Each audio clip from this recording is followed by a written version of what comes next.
Bawang hitam, bawang yang secara faktual berwarna hitam. Bukan spesies baru dari bawang-bawangan, bukan pula hasil dari rekayasa genetika. Bawang hitam adalah bawang hasil olahan bawang putih. Bawang putih dituakan tanpa proses fermentasi atau tidak ditambahkan bahan-bahan lain. Bawang putih hanya didiamkan selama 40 hingga 90 hari pada suhu sekitar 70 hingga 80 derajat Celcius dengan kelembapan 80 hingga 90%. Proses alami dari pembuatan bawang hitam menghasilkan formulasi kimia yang membuat bawang putih berubah menjadi hitam. Rasa yang dihasilkan pun berubah. Bawang hitam memiliki rasa sedikit manis, gurih, serta tekstur seperti jelly. Yang paling penting dari bawang hitam ini adalah manfaatnya bagi tubuh manusia. Konon katanya, mengkonsumsi bawang hitam secara rutin bisa mencegah naiknya gula darah dan kolesterol. Pernah, tahu, udah pernah baca juga. Belum pernah denger sih, tapi taunya kayak baca-baca gitu di internet. Pernah?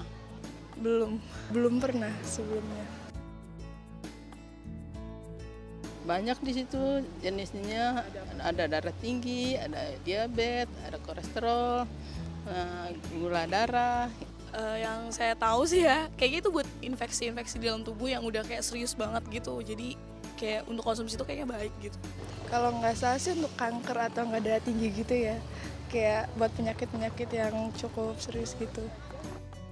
Bawang hitam dipercaya bisa mencegah penyakit, tapi apakah bawang hitam bisa menyembuhkan penyakit? Simak ulasannya di Ayo Hidup Sehat hari ini.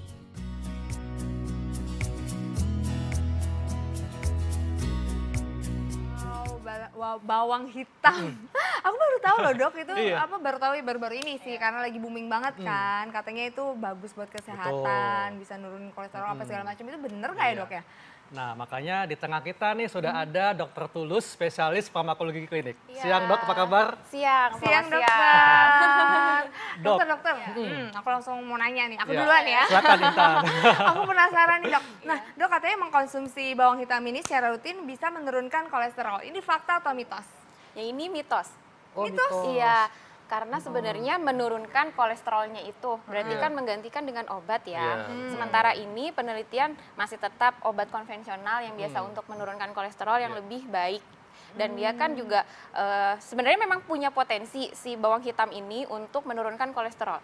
Jadi proses fermentasi membuat senyawa antioksidannya menjadi lebih tinggi. Dan sebelumnya yang ada senyawa antioksidan di dalam bawang putih menjadi lebih meningkat gitu. Sehingga dia fungsinya baik untuk kesehatan, pembuluh darah dan segala Tapi kalau membantu menurunkan bisa, mencegah kolesterol naik? Bisa. Bisa, Bisa. tapi menyembuhkan tidak bisa ya. Iya.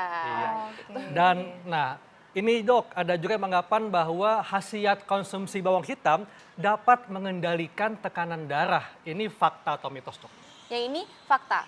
Fakta? Iya, mengendalikan tekanan darah, tapi bukan untuk sebagai obat penurun tekanan darah atau ya hanya untuk membuat tekanan darah itu menjadi stabil.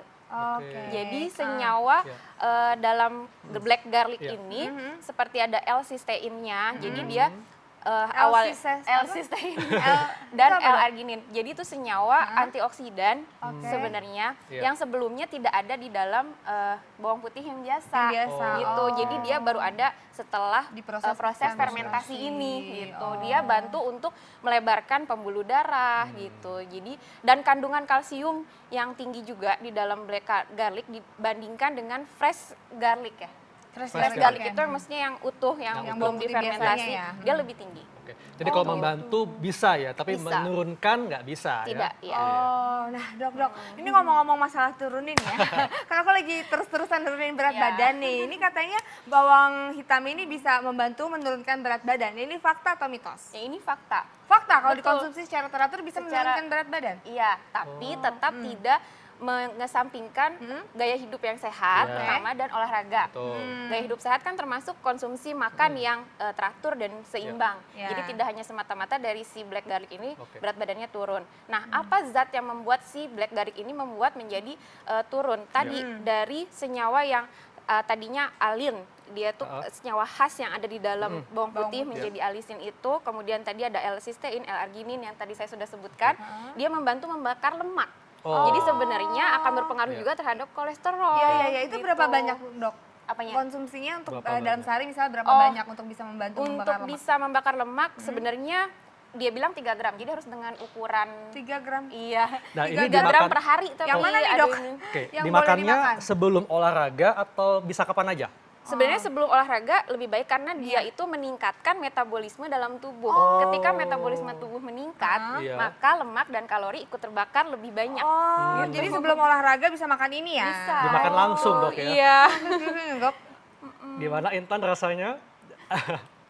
Enak ya? gimana ya? Kenyal. Iya. Ada rasa arang dikit tapi bukan dari proses Ini kan arang. rasanya tuh kayak ada pembakaran, ya. manis-manisnya ada, Iya. asam-asamnya terus gurih banget. Gurih, betul. Aku kayak pernah makan sesuatu kayak gini, rasanya apa ya, Dok ya? Ini enak. Pedas enak. nggak rasanya? Enggak. Nggak pedes ya? Enggak, enak banget. Jarang dibuat dimasakan kalau kayak gini, Dok. Jadi penasaran saya nih. Dan ini makannya berapa siung, Dok, dalam sehari ini? Siung, tergantung di gram sih. Kalau di dari gram ya? penelitian ya, dari penelitian itu kurang lebih 3 gram. Kayak mie Enak kan? ayam rasanya. Iya, kayak mie ayam. Mengganti mie Enak ayam. Tapi enak, ada Agak-agak gurihnya. mirip dodol ya, Iya. tapi gurih gitu Gurih, bedanya. nggak pahit juga loh, nggak pahit. Satu lagi, Dok. Jadi sebenarnya selain tadi membakar kalori, Iya. dia kadar gulanya rendah dan kalorinya yang sangat kecil sehingga tidak dianggap kalori itu ada. Jadi dibilang tidak ada. Terus satu lagi tidak mengandung lemak jenuh. Nah, lemak jenuh ini juga kan yang menyebabkan suka obesitas dan kemudian kolesterol yang LDL-nya bisa meningkat, kolesterol meningkat begitu. Oke. Nah, Dok, ini katanya bawang hitam bermanfaat untuk mengatur kadar gula darah. Ini fakta atau mitos? Fakta. Fakta? Iya, betul. Wow, apa ya, Dok, yang bisa bikin Iya. bawang hitam ini bisa? Jadi gini, kalau untuk yang kontrol gula darah sama sebenarnya kandungannya itu seperti tadi antioksidan yang tinggi, terus ada L-arginin tadi senyawanya contohnya L-acetylcysteine yang hasil dari proses fermentasi mengontrol gula darah. Tapi untuk sampai dia mengendalikan gula darah sebaiknya jangan ya gitu. Dok, ini masyarakat ingin tahu, Dok, ya, bagi mereka yang sudah menderita diabetes, apakah dengan mengkonsumsi bawang hitam bisa membantu nih mengatur kadar gula darahnya? Ya, bisa menjadi pilihan alternatif menurut saya, tapi dengan tidak ada tambahan gula sebenarnya ya. Nah, kelebihannya dalam proses fermentasi ini, gulanya itu jadi hanya satu ya, fruktan itu, tapi dia nilainya kecil. Jadi kelebihannya lagi dalam proses fermentasi ini membuat si bawang ini lebih kenyal, lebih kerasa gurih. Ya, lebih ada bisa pengganti penyedap sebenarnya menurut saya bisa. Oh, Iya. Vetsin ya? Iya. Tapi emang gurih tuh rasanya tadi. Iya, tadi gurih banget kan, Dok. Iya. Tadi bener kata dokter kayak mie ayam Iya, rasanya. tadi ya kan kayak mie ayam. Nah, dokter, ini juga banyak banget nih, Dok, yang beredar di masyarakat. Katanya kalau di dunia maya juga ini banyak banget nih ke-up ya. Katanya kalau konsumsi bawang hitam ini bisa mencegah dan mengobati atau mengatasi penyakit kanker. Ini fakta atau mitos? Ini yang pertama, untuk mengobati itu jelas mitos. Iya. Ya, Kalau tapi mengobati untuk mitos. ya, untuk Kalau mencegah mencegah? dia fakta. Fakta? Betul. Oke. Jadi tadi ya, pertama sebenarnya dalam fresh garlic sudah banyak antioksidan. Contohnya ada polifenol, flavonoid, isoleucin, itu contoh-contoh antioksidannya. Jenis-jenis antioksidan. Betul. Nah, kadarnya semakin meningkat dengan proses fermentasi tersebut. Nah, ditambah ada zat tambahan lagi yang dia itu tambahan antioksidannya. Jadi bisa berkali-kali lipat. Ada yang bilang 7 kali lipat bertambahnya sih jumlah antioksidan ini gitu.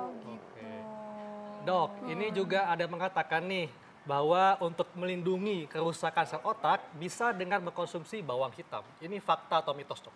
Ini fakta ya. Oh, fakta? Iya, karena melindungi kerusakan sel sel otak otak. karena dari antioksidan yang tinggi tadi betul. menjaga ya kan. Iya. Karena kan dengan antioksidan sebenarnya kita tubuh sendiri memproduksi seperti radikal bebas ya betul. dengan proses yang misalnya kita ada stres ataupun ada inflamasi peradangan yang lain pasti ada timbul namanya radikal bebas. Nah, sebenarnya ada zat antinya sendiri dalam tubuh kita. Namun kadang imunitas kita yang bisa menurun dan segala macam itu, ada kerusakan jaringan dan otak, maka dia akan jadi lebih berkurang kadarnya. Nah, dengan konsumsi ini ada tambahan nutrisi sebenarnya, melengkapi melengkapi nutrisi. Ya. Nah dok, kan kita itu sering banget tuh ada alergi, aku juga pasti punya alergi, dokter Haikal juga. Nih katanya kalau mengkonsumsi bawang hitam secara rutin ini bisa mengatasi alergi, ini fakta atau mitos? Ini mitos mengatasi alergi. Justru mitos mengatasi alergi ya gitu. Justru hati-hati sebenarnya dengan jumlah yang berlebihan terjadi akumulasi atau jumlah yang semakin banyak produk alisin senyawa khas yang di dalam bawang putih, sehingga itu yang bisa menyebabkan kita alergi gitu. Nah, hanya ada namanya senyawa alisin itu ya, tadi sebelumnya alin menjadi alisin itu sebenarnya karena proses fermentasi aja sih. Jadi sebenarnya kadarnya berkurang, jadi bukan sebagai mengatasi alergi. Tapi ada satu hal lagi, jadi dia itu senyawa yang alisin tadi dari proses fermentasi dia menghambat proses imunoglobulin E atau IgG. Itu apa, dok? Dia kalau kita alergi imunoglobulin E-nya lebih meningkat. Gitu. Dok, ini tips dok untuk mendapatkan manfaat bawang hitam dan bagaimana nih cara mengolahnya? Apakah dari bawang tunggal atau dari bawang siung nih? Oke, sekarang tadi cara mengolahnya ya. Cara mengolahnya itu gampang sebenarnya, bisa dibuat di rumah. Jadi kita bikin suhunya itu kurang lebih 60 sampai dari bawang putih jelas ya. Bisa dalam bentuk bawang siung, satu siung kan dia ada beberapa umbi atau maksudnya satu bawang putih umbi tunggal ya maksudnya. Bisa satu tunggal, bisa atau yang satu siung seperti ini kan besar-besar, ini dalam satu siung. Nah, jadi dia bisa beberapa umbi. Hanya bagusnya lebih bagus di bawang putih tunggal karena kandungan nutrisinya lebih banyak di bawang putih tunggal. Gitu. Nah, dia kita simpan di dalam suhu 60 sampai 70 derajat di dalam kelembapan 60 sampai 90%. Jadi mungkin akan bisa diatur dalam microwave atau dalam oven ya. Oven kalau bisa. dalam toples tertutup kurang. Kita nggak tahu juga menjaga kelembapannya itu bagaimana supaya hasil proses fermentasinya baik. Nah, dia ditunggu sampai 40 sampai 90 hari. Lama juga ya. Di oven terus, sebulan setengah. Iya, dijaga terus kelembapannya gitu. Sebenarnya kalau kelembapannya dijaga terus. Iya, kelembapannya dijaga terus. Terus kalau misalnya kita mau konsumsi bawang hitam ini bagusan yang ada kulitnya ya dok ya? Iya. Sudah kan banyak tuh kemasan-kemasan yang sudah dibuka karena ada proses oksidasi juga nanti ketika itu sudah dibuka. Jadi kalau yang terkupas lebih teroksidasi ya. Iya. Jadi bagusnya yang masih tertutup kulitnya. Tapi kan suka juga di dalam toples. Nah, itu toplesnya mungkin kita nggak usah terlalu sering dibuka. Iya. Jadi sebaiknya tiap hari konsumsi bawang hitam dan berapa kali, dan sebaiknya dimakannya pagi atau malam hari. Oke, jadi gini, untuk konsumsinya tidak lebih dari 3 gram, pakai ukuran lebih baik. Jadi kalau mau dibentuk ekstrak juga lebih baik ya. Nah, dimakan secara langsung, tidak dicampur dengan bahan tambahan lain. Gitu. Gitu. Dokter. Makasih banyak ya. Sama-sama. Bermanfaat banget. Ternyata bawang hitam ini manfaatnya banyak ya. Banyak banget, bagus banget buat kesehatan. Pemirsa, nggak terasa nih 1 jam kita sudah menemani Anda. Jangan lupa untuk terus saksikan Ayo Hidup Sehat setiap Senin sampai Jumat jam 1 sampai jam 2 siang hanya di TV One. Dan baca resumenya di laman viva.co.id. Dr. Haikal, saya Intan Samadina. Indonesia, Ayo Hidup Sehat. Terima kasih dok.